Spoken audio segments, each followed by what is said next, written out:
Assalamualaikum everyone, I'm back with another recipe which is cheesy beef pasta. So let's get started. ফার্স্টে আমি পাস্তাগুলো boil করার আগে একটু লবণ দিয়ে নিলাম।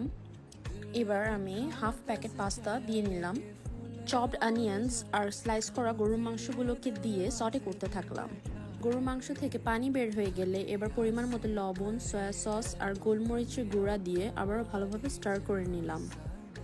আমি এখানে ভেজিটেবলস, মাশরুম, ক্যাপসিকাম আর গাজর অ্যাড করেছি। আপনি চাইলে অন্য কিছু অ্যাড করতে পারবেন, এটা আপনার চয়েস। এবার গ্রিন চিলি দিয়ে নিলাম। সস আর মায়োনিজ দিয়ে স্টার করে বয়েল পাস্তাগুলোকে দিয়ে দিলাম। খেয়াল রাখতে হবে পাস্তাগুলো যাতে বেশি বয়েল না হয়ে যায়, অ্যাটলিস্ট 80% বয়েল করতে হবে, নাহলে ওভারকুকড হয়ে যাবে। এবার অরিগানো দিয়ে পাস্তাগুলোকে ভালোভাবে মিক্স করে চিজ দিয়ে দিতে হবে। Because I already said that we are making cheesy pasta, তো চিজ তো মাস্ট দিতে হবে। তো এই তো, that's how I make cheesy beef pasta. It's easy.